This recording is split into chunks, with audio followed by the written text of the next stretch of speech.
वसूल हुआ। क्योंकि आप एक चीज जान लीजिए, बिहार सरकार पर 83 लाख करोड़ का लोन है। हर दिन 63 करोड़ रुपया हम लोग लोन का इंटरेस्ट दे रहे हैं बिहार सरकार। मीटर रीडर आज वर्षों से यानी कि 2016-17 से परेशान है। 2013 से मीटर रीडर परेशान है और उसमें आज तक इतनी बड़ी पार्टी बीजेपी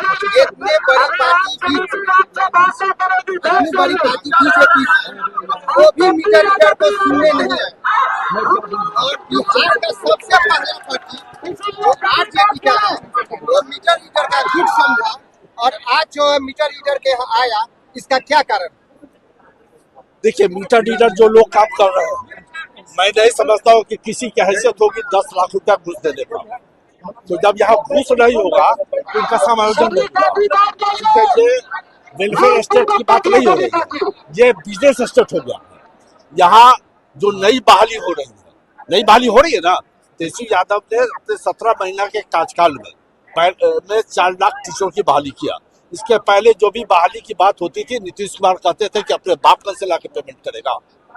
तेजस्वी यादव आए, उन्होंने मैनिफेस्टो में वादा किया था कि शिक्षकों की बहाली करेंगे। उन्होंने अपने मैनिफेस्टो को लागू किया, 4 लाख टीचरों की बहाली।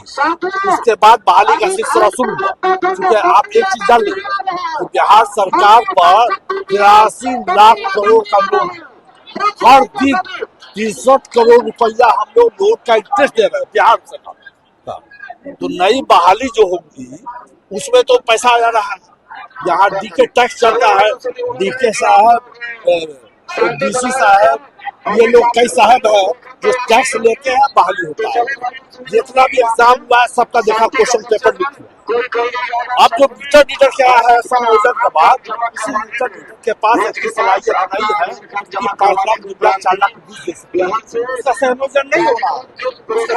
सर एक बात कहना है कि साल भर से हम लोग भी, आप लोग के मीटर रीडर भी साथ में हम लोग भी आप लोग को ज्ञापन दिए, लेकिन साल भर बाद आज चुनाव के समय आप भी आए, साल भर से इस पर एक बार भी चर्चा नहीं की है। सुनिए ना, हम ऑपोजिशन में विपक्ष में बैठते हैं। मैं नहीं आया कि मैं अगर आपके पास जाऊंगा तो फिर राजनीतिकरण हो जाएगा, उसके बाद नीतीश कुमार नहीं देंगे। लेकिन अब लग गया कि अब वो आपका मांग मानने वाले नहीं है, इसीलिए मैं आपके समर्थन। पहले अगर समर्थन में आ जाता तो आपका राजनीति हो जाता। आप भी एहसास करते आरजेडी वाले लोग नहीं आते तो हो सकता था सरकार मेरी मांग। अभी रीडर लोग कह रहे हैं कि मैनिफेस्टो में हम लोगों का भी एक मांग उसमें समायोजन का रखा जाएगा। और आप इतना रखिए, बहुत बड़ा मामला नहीं। चुनाव में सब बहुत पार्टी वादा करता है लेकिन भूल जाता है। सुनिए ना, तेजस्वी यादव ने वादा किया था ना 15 के चुनाव में, सरकार नहीं बनी। 20 के चुनाव में वादा किया शिक्षकों की बहाली होगी। जब नीतीश कुमार गए वहाँ सरेंडर करने, तो पहला शर्त रखा जब शिक्षक की बहाली की बात किया है, 10 लाख बहाली की बात होगी तब तय होगा। इसलिए आप इतना नहीं, यानी कि इस बार माना जाए कि महागठबंधन का गारंटी एकदम जो कह दिया वो हो के रहेगा। ये सरकार दवाई, कमाई, नौकरी, भ्रष्टाचार, इस सब पर पूरी तरह से, शिक्षा, स्वास्थ्य, इस सब पर पूरी निगरानी के साथ पूरी कार्रवाई करेगी। जो विजेंद्र यादव जी जो है वो बोले हैं कि मीटर रीडर और जो मानव बल है इसका हमको कोई जरूरत नहीं है। इस पर क्या कहना चाहिए? ये ना यूज एंड थ्रो तो उन लोग का पैसा है। Use and throw meter reader को तो अब ये सरकार, अब नीतीश कुमार की नहीं चल रही है, ये बीजेपी की सरकार चल रही है और अडानी साहब सरकार चला रहे हैं। क्या ऊर्जा मंत्री को अपने पद से इस्तीफा देना चाहिए? उनका रिटायरमेंट का उम्र हो गया। भाई साहब, ईमानदारी की बात कीजिए तब तो मुख्यमंत्री को इस्तीफा दे देना चाहिए।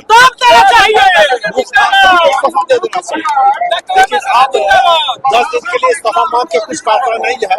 10 दिन में चुनाव घोषणा हो जाएगी तो सरकार हमारी बनेगी। MRC जो है चपरासी तक हर एक पंचायत में हाई स्कूल खुला है और हाई स्कूल में ऊर्जा मंत्री जो बोले हैं कि हमारे बिजली विभाग में जगह नहीं है, तो मीटर रीडर जो बोले हैं कि हर पंचायत में हाई स्कूल खुला है, हमको चपरासी के पद पर भी रख दे, एक चाय बनाने वाला। सुनिए, सारे लोगों का समायोजन होगा। परिचय बताइए।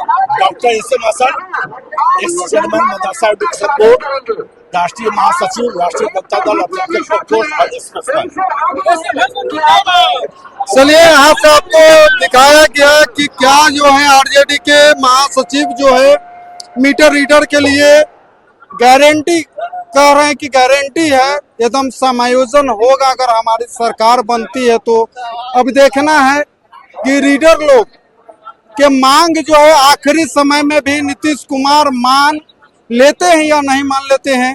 नहीं तो खेला तो आपको हम पहले से भी बता रहे हैं हर न्यूज में कि खेला इस बार बहुत बड़ा खेला होगा और इस बार का चुनाव जो है दिलचस्प होगा, देखने लायक होगा, क्योंकि यही धरना स्थल है, इसको हड़ताली मोड़ भी बोला जाता है। यहाँ पर अगर नजर उठाया जाए तो हमेशा कुछ न कुछ मांग होता है। सरकार अगर नहीं सक्षम है तभी तो लोग यहाँ आ रहे हैं। क्या सरकार कैसे बदलेगा बिहार को, ये देखने के लायक है। और खेला जो है मात्र 10 दिन में बहुत बड़ा बिहार में भूसाल आने वाला। तो बने रहिए हमारे साथ, तब तक के लिए धन्यवाद। जय हिंद, जय भारत।